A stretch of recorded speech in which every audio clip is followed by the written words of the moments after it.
What's up, internet? My name's Ori. Welcome back to the channel. It is Friday, August 4th, day number 3 inside the Big Brother house, and this is our very first live feed update of the year for BB25. If you are new here, hit that subscribe button. If you like this video, hit that like button, hit that notification bell so you never miss a video, you never miss a stream.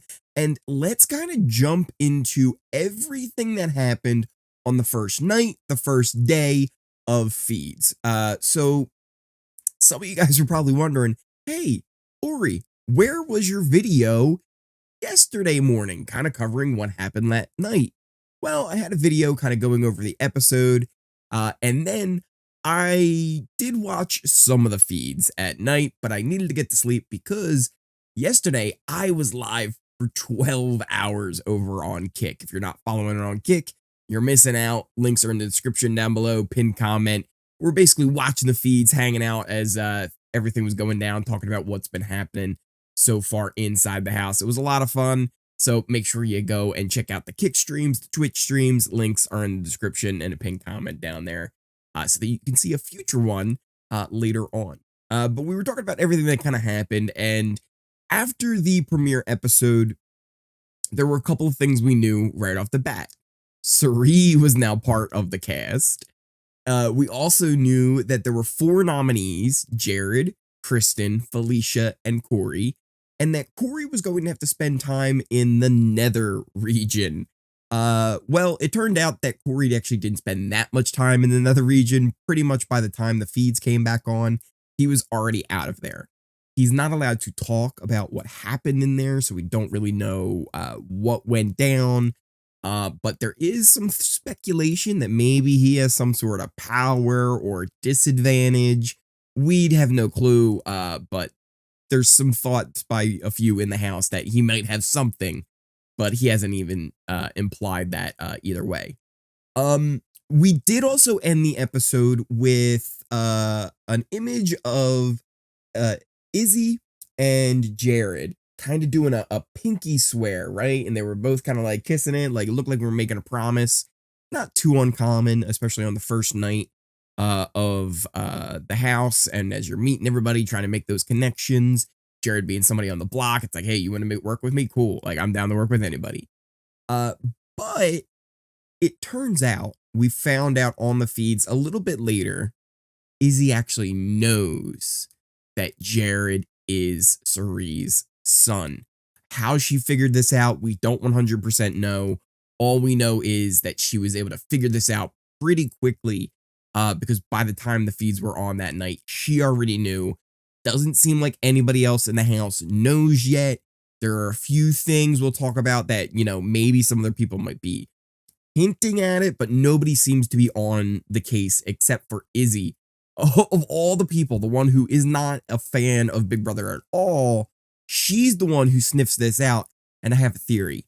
I believe that Izzy was a very big Survivor fan before coming onto the show. I haven't heard that on the feeds or anything, but I have a feeling that that is how Izzy was able to recognize Cirie so quickly.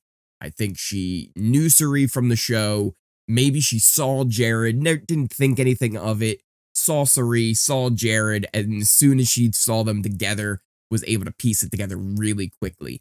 Now, this is something that she could potentially use later on down the line in the game as a bargaining chip against them, but currently it seems like she might be using that to work with them. But it is so early in this house that a lot of the things that we're going to be talking about are very loose. Most of these are probably going to be gone within a couple of hours, if not already gone by the time I'm telling you right now. But this is how that early game is. Everything's kind of in flux, but I'm going to try and give you the best overview of where the house is standing right now. So one of the big things that came about was the Flaccid 5. Sorry, that's not it. The Phallic 5. Sorry, no, that's not it either. The Phallics, the Phalax, the Flalics. Who knows how you even say it? It's a group of 5 people that all thought, hey, you know what would be a cool idea? Let's get together and form an alliance. It was Jared, Kirsten, Luke, Matt, and Reilly. They were all kind of hanging out by the bathroom, by like the workout area that's there between the kitchen and the bathroom. And they all were like, hey, like, we're a cool 5 group right here. Like, why don't we be this Phalanx 5, right? We can join up and really do this. I like this. And everyone's like, yeah. So Reilly's like, all right, everybody put your hands in. And everybody puts their hands in and they go, Phalanx 5. And they say it so loud that even Matt is like, what are you guys doing? Like, I can't hear very well, but even I know that was too loud. You guys need to calm down. So there were a bunch of idiots doing that. But yeah, with Jared in there, his full loyalty is always going to be towards his mother, but it's interesting to see him kind of making his way around, trying to make his own way in this game.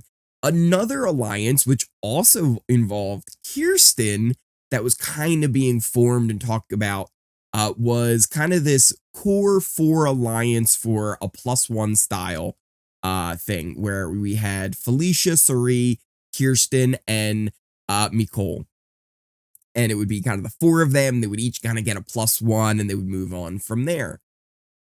And it seemed like, hey, this is going to be kind of how things are going to be set up, right? We have a good idea of where things are going.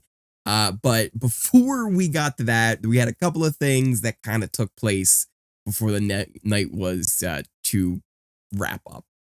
First off, we had Izzy, who really didn't do anything too crazy other than, again, kind of forming that bond with Jared and the idea that she knows who he is in relation to Cirie and how that kind of formed a little bit of a bond. She did some more talking later, but she ended up getting pulled away by Kirsten, and they were kind of going away from the group and just trying to kind of chat and see what was up. And this is when Izzy actually made the comment that she's like, yeah, like, you know, I think everything's going really well, but, you know, just to be honest with you, Cameron, he looks like a serial killer.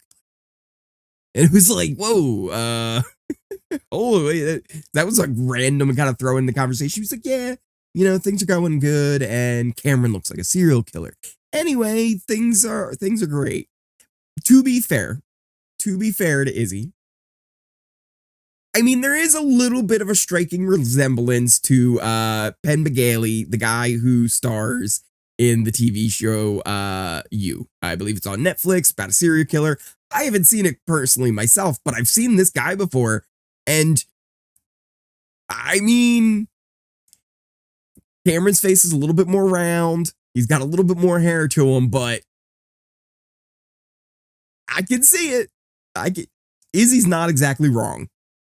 Anyway, that takes us to lots of fangirling that was going on for Cirie. Lots of people that were asking her questions throughout the night. You know, how was her time on Survivor? You know, what was it like? And this was a thing where it was like, come on, Cirie, you know better. You know, how was it on Survivor? What was it like on the island? She goes, which time? Which time? Oh, yeah, okay, just, yeah, let's oversell it. Let's not downplay what you've done on Survivor. Let's oversell it and tell them about the multiple times you've been on that island. But yeah, there was lots of fangirling and people asking lots of questions from her. But overall, once that was done, it doesn't seem like people are just kind of like bowing down to her. Like, you know, there's people that do want to work with her, but for the most part, everybody's kind of doing their thing. They're playing their game. And one thing that I really kind of liked, at least it seems to me, was a really nice twist and addition to the game. Not having an HOH night 1. And not just not having an HOH night 1, but not having an HOH and having nominees. Because what happens when you have the HOH, it kind of almost forms a bottleneck of game talk. Everybody has to go talk to the HOH, right? If you don't talk to the HOH, what's the point? And you might end up just, you know, pissing them off by talking to the wrong person. So it kind of just makes everybody walk on eggshells a little bit. What we ended up getting here in this first night of feeds was, because there was no HOH, but we had 4 people who it was just in their best interest to go talk game and try and make some relationships and get some numbers. It led to a lot more game talk and a lot more people kind of a little bit more openly start to kind of be like, hey, I like you. I get a good vibe from you. We should work together. You always get some of these, but it felt like it was even more prevalent uh in this season. And maybe that's the Cirie effect. Maybe that's the effect of not having an HOH. We'll have to see, but it's maybe something I would like to see come back in future seasons. What do you guys think? Do you think it had kind of a nice effect? Are you liking this twist of the nominations happening and then the HOH, or would you rather it just be regular Big Brother for the first week?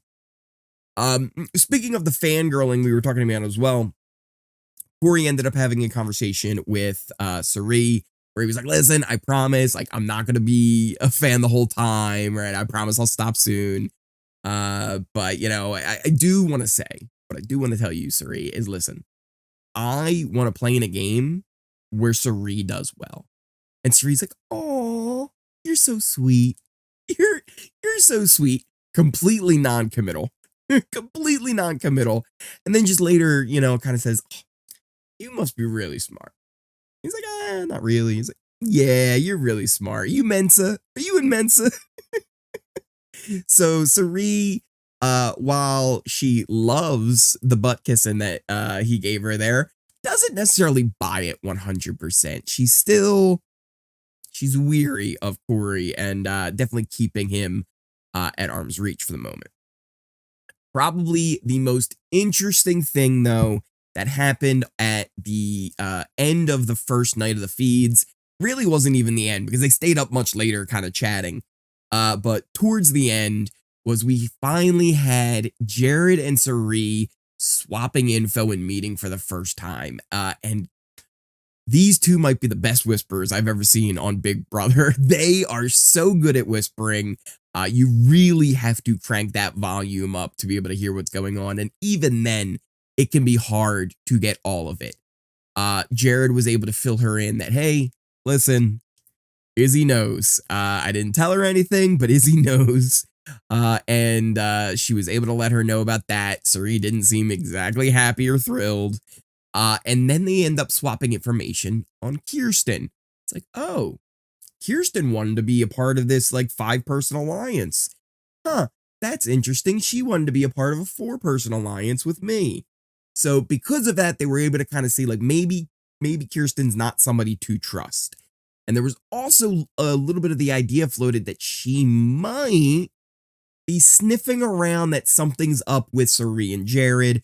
There was talk about her mentioning like, oh, so you have a 24-year-old son? And they were trying to it felt like she was maybe trying to pull something out. So they were a little bit worried about that. And that worry actually continued later on as they kind of spread the word that Kirsten is not somebody that really you should be trusting. Felicia was told, and Felicia was like, man, you just can't trust anybody anymore. But that was really kind of how night one of the feeds, I should say, ended after people just kind of really took forever to finally go to bed. But that was night one of feeds, and it was a lot of fun. I was watching it and I wanted to go to bed, but yet I didn't want to go to bed because I didn't want to miss anything. And it was really a blast watching the live feeds on that first night. This season's been giving really, really good entertainment. I've been having a blast so far. I love this cast. I love this house. I hate the twist, but I also love the twist. It's a very complicated relationship I have with this season at the moment, but I'm having a lot of fun with it. Let me know what you guys are thinking. Let's move on to the first full day of feeds. Again, I was live watching this over on Kick, so you could have hung out with us all day. Thank you to guys who did show up. It was a lot of fun hanging with you. In the morning, there were a few early risers, but eventually they got everybody up. And it seemed like Hisam, he never left the gym. Before they ended up eventually pulling the feeds down for the HOH competition, Hisam just stayed in the gym the whole time, and that guy is jacked. He looks like he can be really a threat when it comes to some physical competitions down the line, so keep an eye out on that. But eventually we did get the HOH competition. The feeds went down for a while. When they came back up, we found out that Reilly was the HOH. And it sounds like there was like multiple competitions again, kind of similar to how they did the first set of competitions where there was like a puzzle, a balance beam and stuff like that. And the way it sounds like it's going to work is there are 4 nominees currently. Reilly will be able to save 2 of the nominees, leaving 2 nominees on the block. Veto will kind of be used as normal, and if one of the nominees is pulled down using the veto, Reilly will have to make a replacement nominee. We don't know that all 100% for sure. It does seem like 2 people are coming down. We do know that for sure. Stuff with the veto, not 100% how that's all going to be working. We think it'll all just be normal, but we'll have to keep an eye out and see how that turns out. We did get a little convo between Cirie, Jared, and Izzy that was really interesting, where they were just kind of comparing notes, and it is very open between the 3 of them that Cirie and Jared are mother and son. Izzy is, they're not hiding it from her. So it's an interesting little open secret between them. Cirie and Jared, they've really kind of taken Izzy in, and it seems like they're okay with working her. But again, at the end of the day, it is always going to be Jared and Cirie. They will always be loyal to each other before anyone else. Other than that, there was this other little tiny, just a bit of like, that's interesting. Kirsten was doing like some jealousy things happening. Apparently, she thought she had a little bit of Matt's attention. She feels like that attention was stolen by Reilly a little bit, and I guess she's maybe feeling a little bit jealous of that. So she was kind of complaining I saw it to Cirie, Hisam. So that was happening a little bit around. Speaking of Reilly being the HOH, we had a conversation with Jag. Her and Jag are very, very close. The 2 of them are a very close duo. Later on in the night, actually confirming like, hey, we're ride or dies. We're in this to the end. But he was, just congratulating her right after HOH and be like, this is a great time to win HOH. It's kind of blood free. The nominations are already made. You're just saving someone, right? Like it's a little bit of blood, but it's not a lot of blood, right? There's a difference, right? Like there's a difference between actually putting someone on the block and leaving someone on the block. It's like, yeah, it sucks that I'm not taking you off, but if I had 4 of these, I would. Right? I would save all 4 of you, but I only have 2 of these jokers, so I can't save all 4 of you. So this is kind of a great time for her to be HOH. She kind of brings up, he's like, yeah, but if I have to renominate for a veto, then that's a replacement. So that's a little bit of it.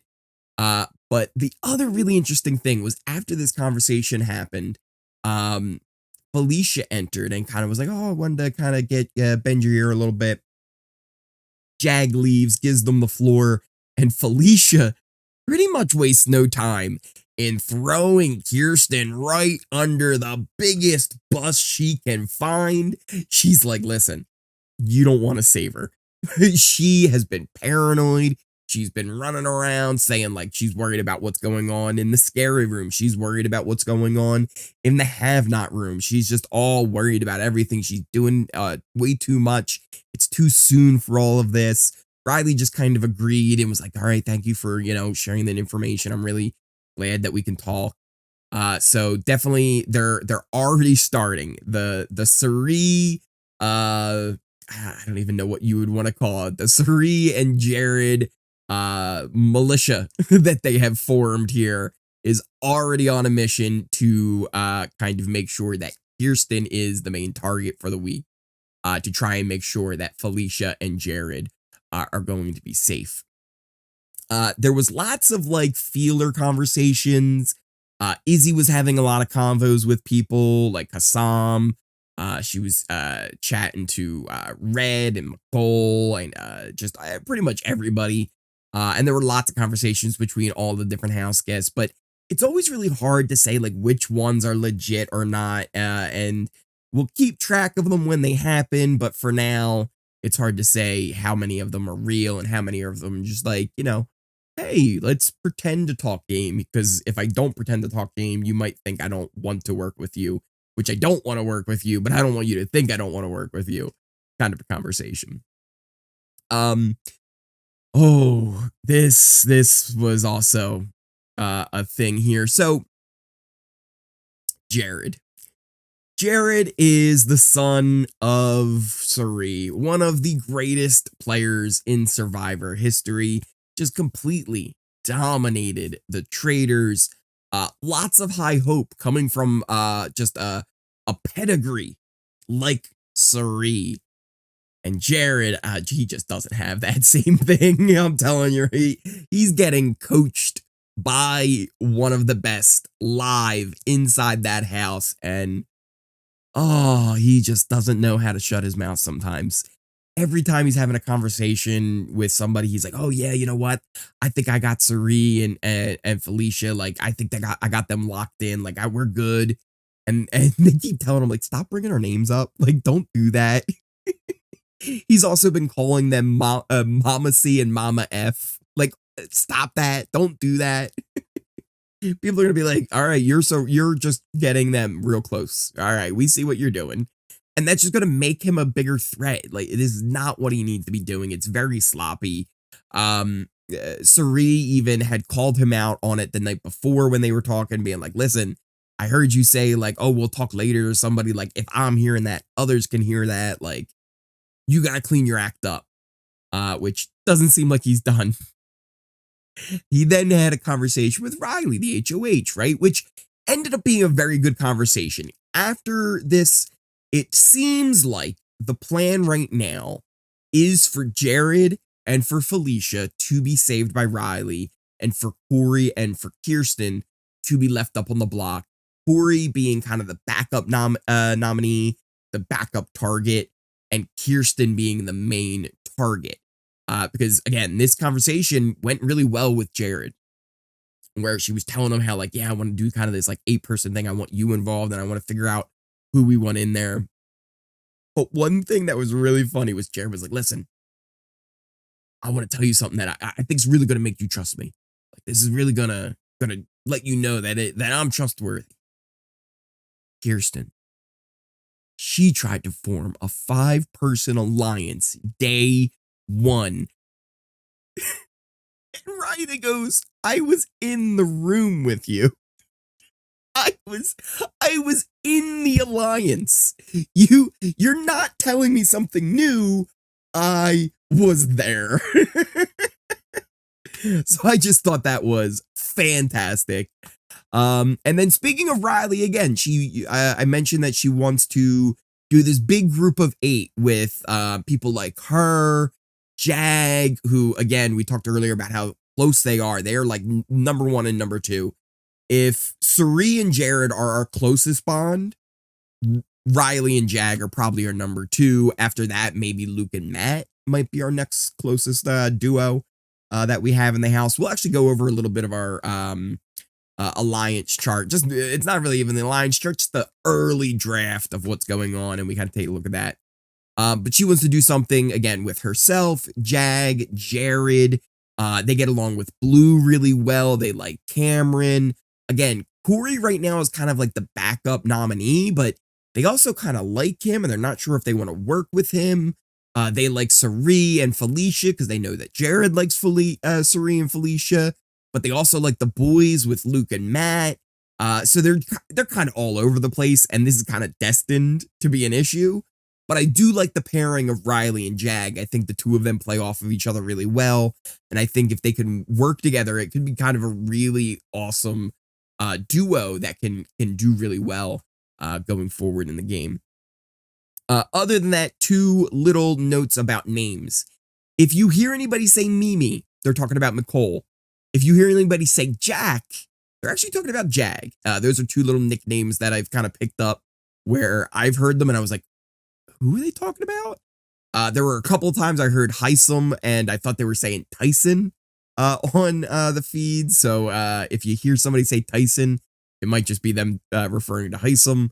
But I don't think they're saying Tyson. I think it's just you hear it that way. Watch, it's gonna happen to you now. You're gonna hear it now that I said it. And other than that, like I said, let's take a little look here. This isn't really the alliance chart, right? This is just kind of a little bit of a layout, right? First off, the very top up there. That will never change. Every single week, Jared and Cirie will be the #1 top of the board, always right next to each other. Everything will revolve around them until one of them is not inside the house.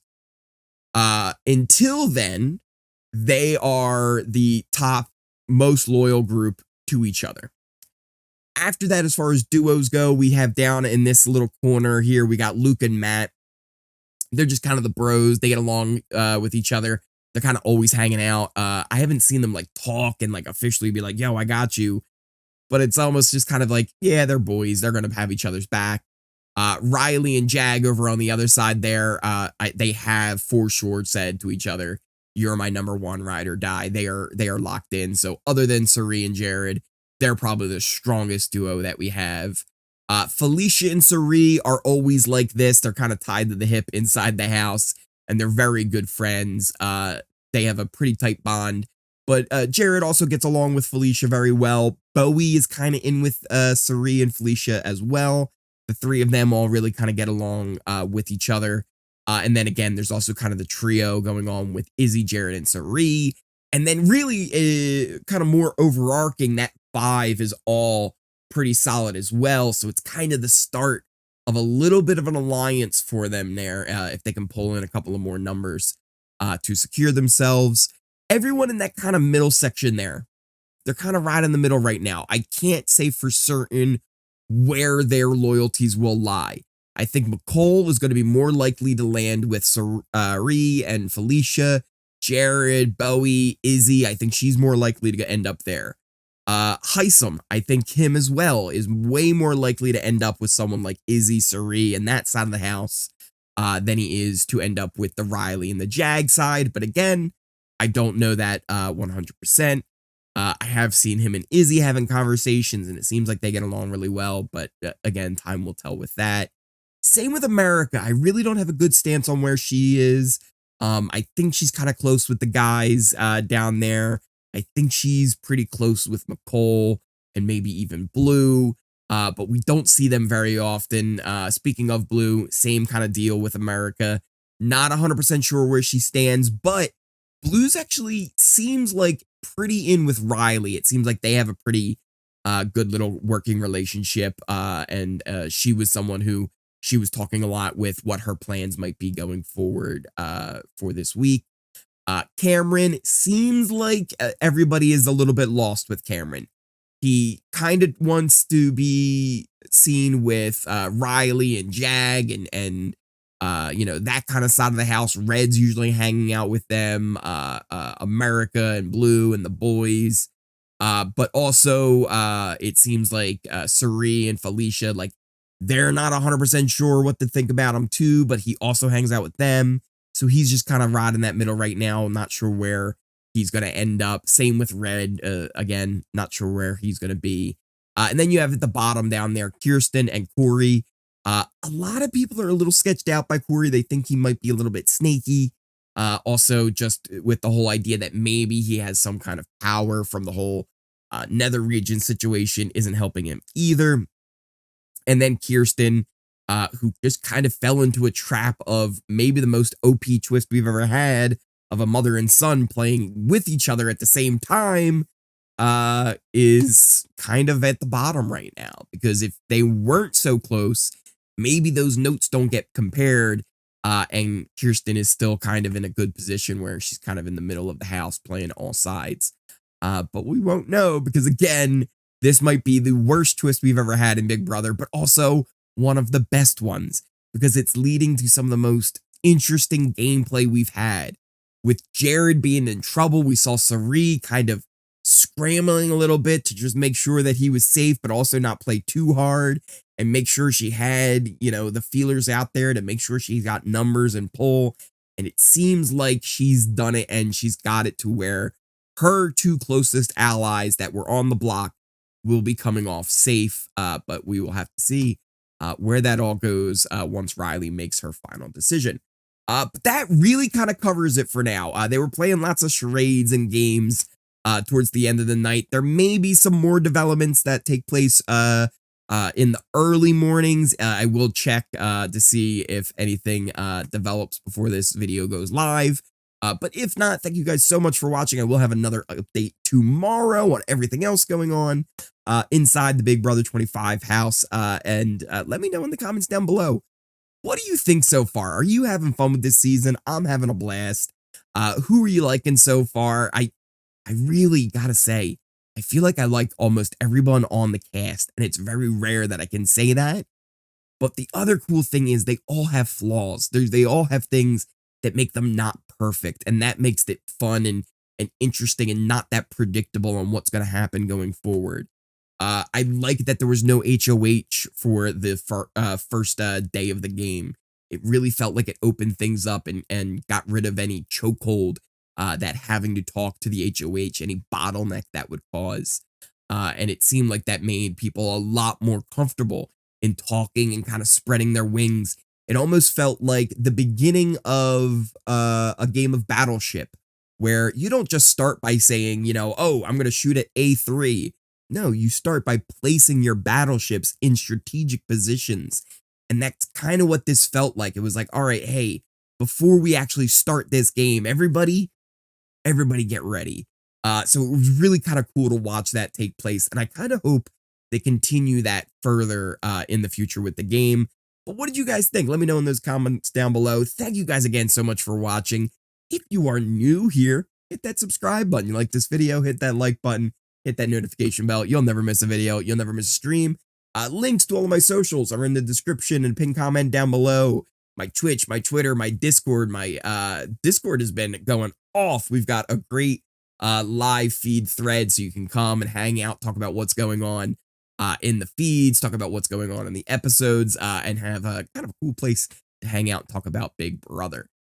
So once again, thank you guys so much for watching, and I will see you next time.